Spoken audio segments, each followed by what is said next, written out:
नमस्ते। इससे पहले की वीडियो में मैंने आपसे महात्मा बुद्ध और बौद्ध धर्म पे चर्चा की थी कि किस प्रकार महात्मा बुद्ध का जन्म हुआ, उनका जीवन यात्रा किस प्रकार से चली और वह किस प्रकार उनका महापरिनिर्वाण हुआ। आज हम चर्चा करेंगे कि बौद्ध धर्म के प्रमुख सिद्धांत या शिक्षाएं क्या हैं। महात्मा बुद्ध ने अपने जीवन काल में जितनी भी उपदेश दिए उसका संग्रह सुत्त पिटक, जो सबसे बड़ा पिटक कहलाता है, उसमें संकलित है।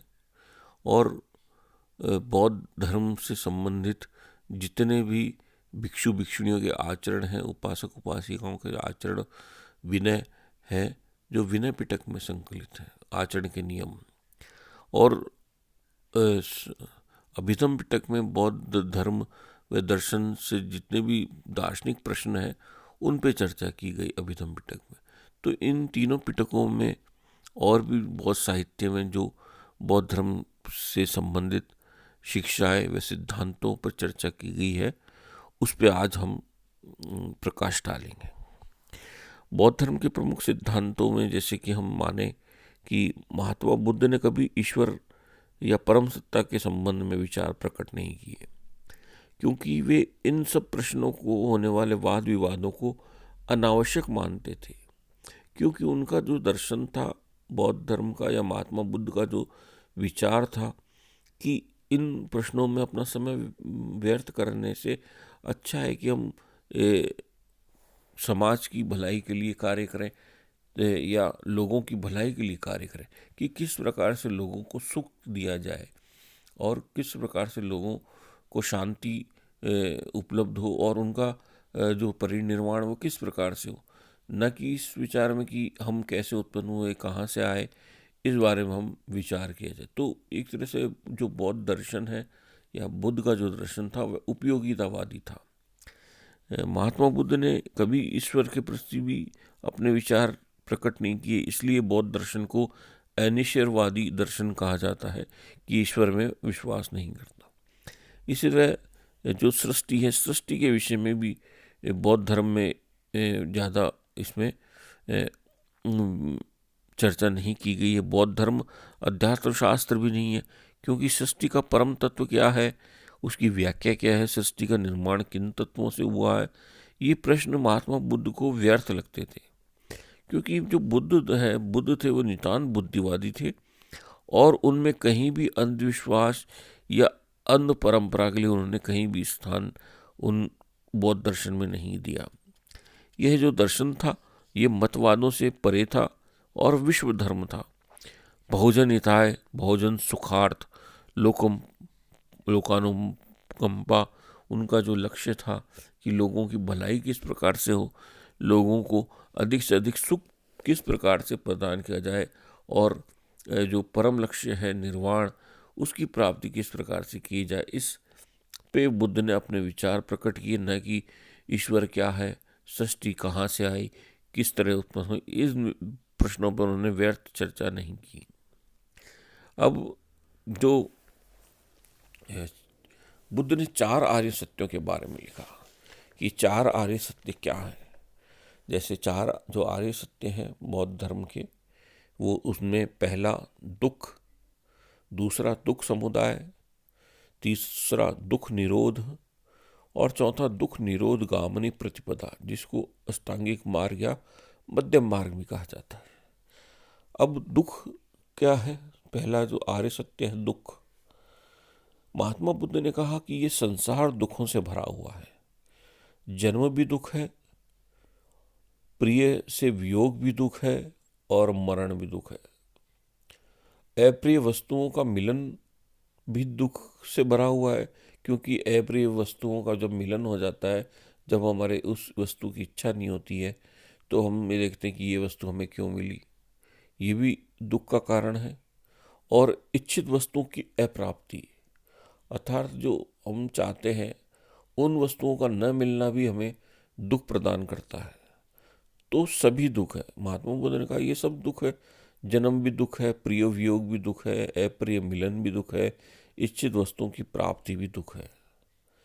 अतः संसार में बार बार जन्म लेकर प्रिय के वियोग में और अप्रिय के संयोग में रो पीट कर जो आंसू बहाए गए हैं वे ही अधिक है इन चारों समुद्रों का जल नहीं। तो महात्मा बुद्ध ने इतना कह दिया कि जो हम व्यर्थ में आंसू बहाते हैं कि अच्छी चीज़ें नहीं मिली या इच्छित वस्तुएं नहीं मिली और अप्रिय वस्तुएं मिल गई, तो इस प्रकार जो आंसू बहाए गए वे ज़्यादा है और इस चारों समुद्र का जल नहीं है। तो उन्होंने कहा कि सब्बम दुखम, अर्थात सभी वस्तुएं जो है दुखमय है, सुख क्षणिक है और दुख ही सत्य है। तो महात्मा बुद्ध ने ये माना कि सुख तो क्षणिक होता है लेकिन जो दुख होता है वे स्थिर होता है और वही सत्य है कि ये संसार दुखमय है। सब्बम दुखम, सभी वस्तुएं दुखमय है। अब दूसरा जो आर्य सत्य है दुख समुदाय। महात्मा बुद्ध ने कहा कि दुख किस कारणों से उत्पन्न होता है, कि किन किन जो हेतु है, जो कारण है वो क्या है। उनका कारण, उनकी दृष्टि में ये था कि दुख का मूल कारण तृष्णा है, इच्छा है और अविद्या है। तृष्णा यानी इच्छा, वासना और अविद्या इसको उत्पन्न करती है। विद्या की, अगर विद्या के द्वारा इनका नाश होता है तृष्णा का, लेकिन अविद्या होगी तो अविद्या के कारण ये उत्पन्न होती है। उन्होंने कहा कि दुख उत्पन्न होने के कई कारण हैं, इसलिए उन्होंने उन कारणों को दुख समुदाय कहा। जैसे तृष्णा है, कामना है, वासना है और अविद्या है। तृष्णा से आसक्ति और राग उत्पन्न होता है। जैसे रूप, जो आँख है वो रूप को देखती है, नाक है वो गंध को देखता है, मुंह से शब्द निकलते हैं और जीभ है वो रस का आस्वादन करती है, और मानसिक तर्क वितर्क बुद्धि जो अविद्या के कारण होती है। तो ये सब चीज़ें जो है रूप, गंध, शब्द, रस और मानसिक तर्क वितर्क, ये सब आसक्ति के कारण है। और तो ये आसक्ति जो है ये दुख समुदाय, अच्छा, दुख को उत्पन्न करने वाले कारण है। अब इस दुख को उत्पन्न करने के लिए क्या है? त्याग। इनको त्यागना चाहिए। अच्छा, जो तीसरा आर्य सत्य है वे दुख निरोध है, अर्थात दुख से निरोध यानी छुटकारा संभव है। इसके लिए तृष्णा को त्यागना आवश्यक है। संसार की प्रिय लगने वाली वस्तुओं की तृष्णा या इच्छा को त्यागना ही दुख निरोध का मार्ग प्रशस्त करता है। चौथा आर्य सत्य है दुख निरोध गामिनी प्रतिपदा। अब दुख निरोध गामिनी प्रतिपदा क्या है? अष्टांगिक मार्ग यानी मध्यम मार्ग को दुख निरोध गामिनी प्रतिपदा कहा गया है। बुद्ध ने अपना प्रथम उपदेश सारनाथ में अष्टांगिक मार्ग यानी मध्यम मार्ग कहा दिया, जिसको दुख निरोध गामिनी प्रतिपदा कहा जाता है। इन पर चलकर मनुष्य निर्वाण प्राप्ति कर सकता है। अष्टांगिक मार्ग में मध्यम मार्ग है, अर्थात न तो इसमें ज़्यादा कष्ट है और न ज़्यादा इसमें सांसारिकता है। इनसे दुख का निवारण मनुष्य कर सकता है। इन अष्टांगिक मार्गों को महात्मा बुद्ध ने 3 भागों में बांटा। पहला प्रज्ञा, दूसरा शील और तीसरा समाधि। प्रज्ञा के अंतर्गत 2 जो अष्टांगिक मार्ग है उनमें से 2 मार्ग बताए गए हैं प्रज्ञा में। पहला सम्यक दृष्टि।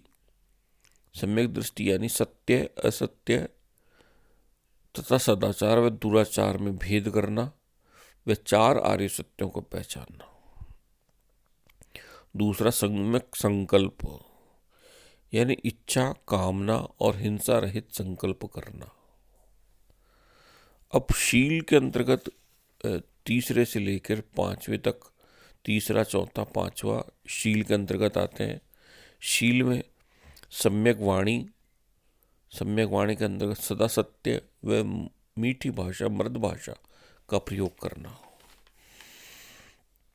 चौथा सम्यक कर्म यानी अच्छे कर्मों में संलग्न होना। पांचवा सम्यक आजीव विशुद्ध सदाचार का पालन करना व जीवन व्यतीत करना। अब समाधि में जो छठे से लेकर आठवें तक तीन, छठा, सातवां, आठवां जो अष्टांगिक मार्ग है वे आते हैं समाधि में। इसमें छठा है सम्यक व्यायाम, विशुद्ध व विवेक युक्त ज्ञान युक्त प्रयत्न करना। सम्यक स्मृति अपने कर्मों के प्रति विवेक व सावधानी बनाए रखना। और सम्यक समाधि अपने चित्त की समुचित एकाग्रता को बनाए रखना। तो इस प्रकार बुद्ध ने इन अष्टांगिक मार्गों के अंतर्गत अधिक सुखपूर्ण जीवन व्यतीत करना या अत्यधिक कालिक क्लेश में संलग्न होना दोनों को वर्जित बताया। इसमें न तो अत्यधिक शारीरिक दुख था और न अत्यधिक शारीरिक कष्ट। इसमें मध्यम मार्ग पे या मध्यम प्रतिपदा पे बल दिया गया। यह गृहस्थ उपासक उपासिकाओं के लिए उन्होंने मार्ग बताया था। उन्होंने कहा कि वीणा के तारों को इतना भी मत कसो कि वह टूट जाए और इतना भी ढीला न छोड़ो कि उनसे सुर न निकले। तो उन्होंने शरीर को वीणा के तारों की संज्ञा दी। ये अष्टांगिक मार्ग कहलाया। बौद्ध धर्म का एक सिद्धांत प्रत्येक समुत्पाद, पाली भाषा में से पटिच्च समुत्पाद कहा गया। इसका अर्थ होता है ऐसा होने से ऐसा होता है, अर्थात कारणवाद का दर्शन इसमें है। जिस प्रकार दुख समुदाय का कारण जन्म है, उसी प्रकार जन्म का कारण भी कर्मफल उत्पन्न करने वाला अविद्या यानी अज्ञान रूपी चक्र है। इस चक्र के 12 कर्म हैं जो एक दूसरे को उत्पन्न करने के कारण है। ये 12 जो चक्र के कर्म हैं वे हैं अविद्या, संस्कार, विज्ञान, नाम रूप, षडायतन, स्पर्श, वेदना, तृष्णा, उपादान, भव, जाति, जरा, मरण। इस जीवन चक्र के इन 12 कारणों में से 2 पूर्व जन्म से संबंधित है तथा अंतिम 2 भावी जीवन से और शेष वर्तमान जीवन से संबंधित है।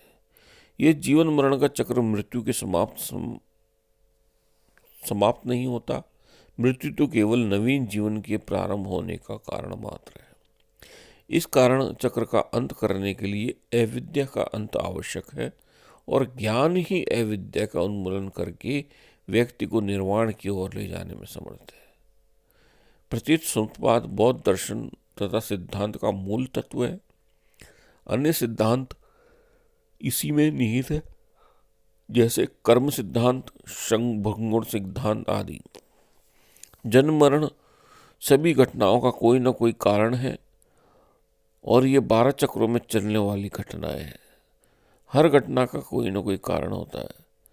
अतः पहले वाली घटना से दूसरे वाली समस्या के कारणों को समझना चाहिए, फिर उससे मुक्ति पाने के उपाय करना चाहिए।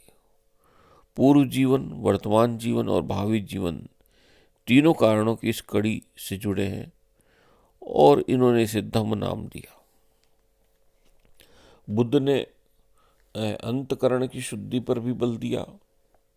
उन्होंने यज्ञवाद, वेदवाद, देववाद का विरोध किया और यह कहा कि अपने दीपक स्वयं बनो।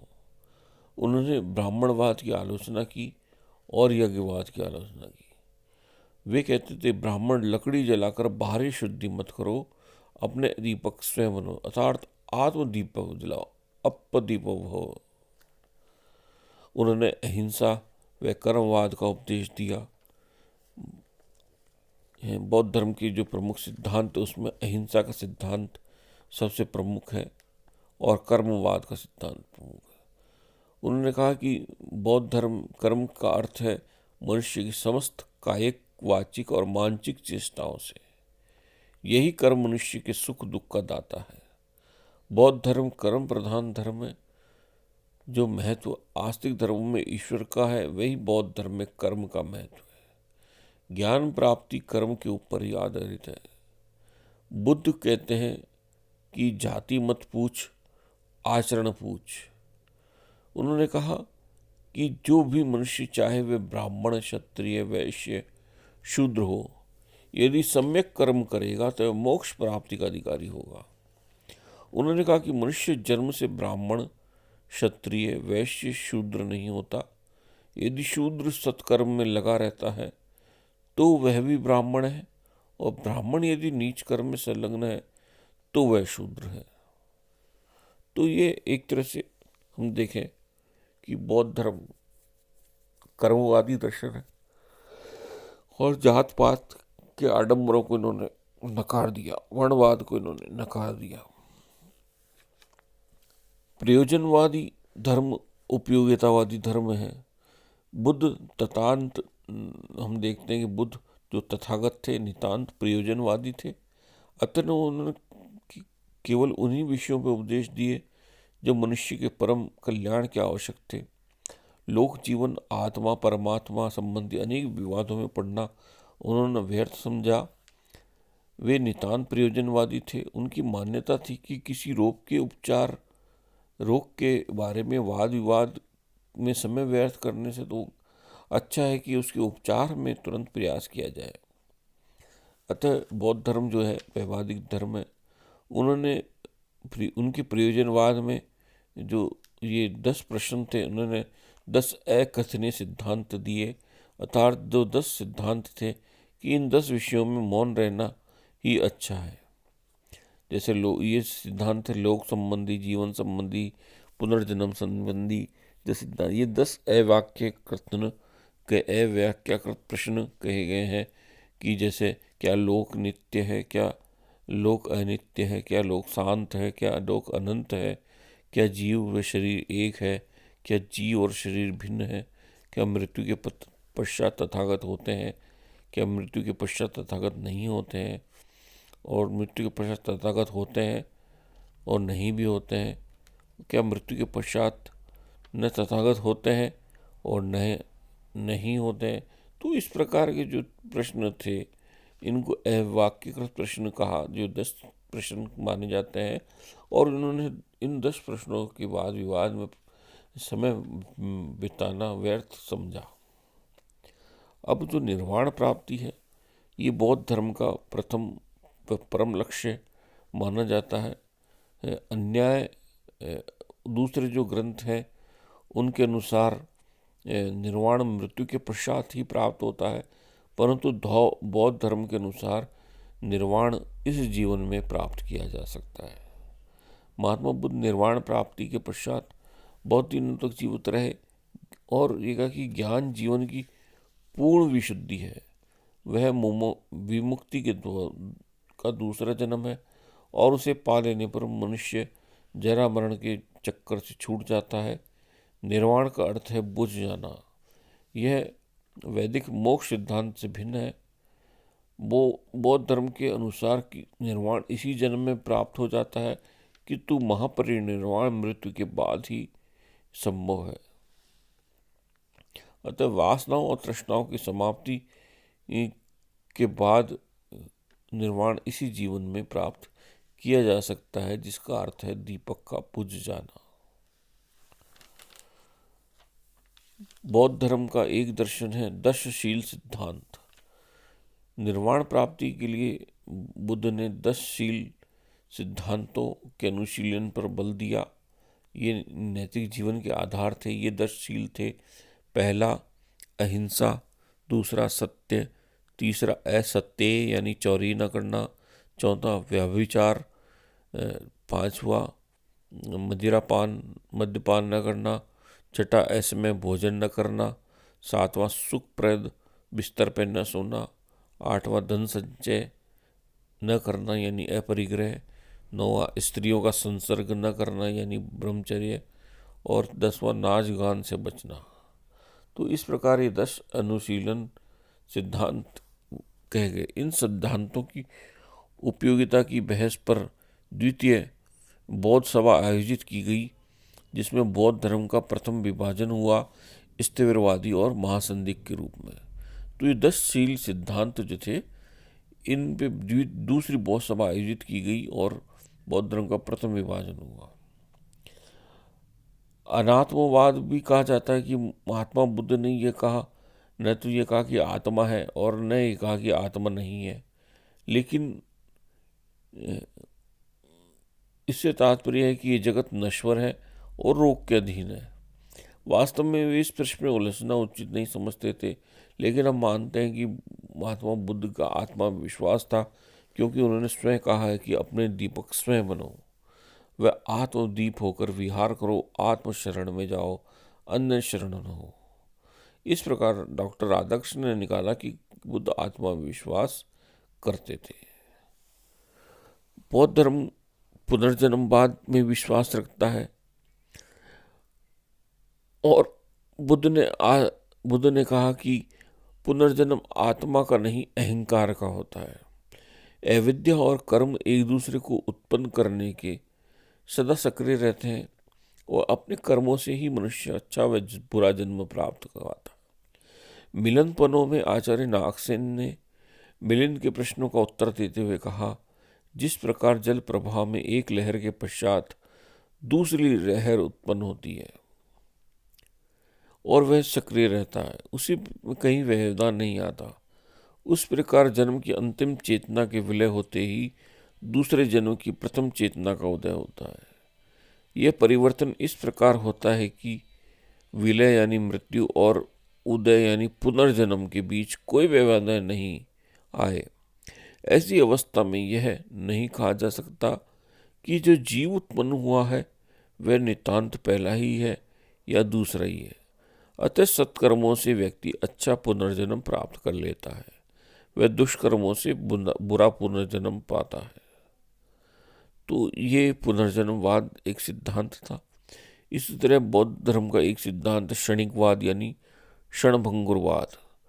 बौद्ध दर्शन ये मानता है कि संसार नित्य नहीं है, ये क्षणभंगुर है और प्रत्येक वस्तु क्षणिक व निरंतर परिवर्तनशील है। बौद्ध धर्म में जात पात का खंडन किया गया, वेदवाद का खंडन किया गया। इन सब का खंडन करके बौद्ध दर्शन में कहा गया कि आत्मा ही सत्य है, अपने दीपक स्वयं बनो। तो इस प्रकार से ये बौद्ध धर्म दर्शन था, बौद्ध धर्म के प्रमुख सिद्धांत थे। धन्यवाद।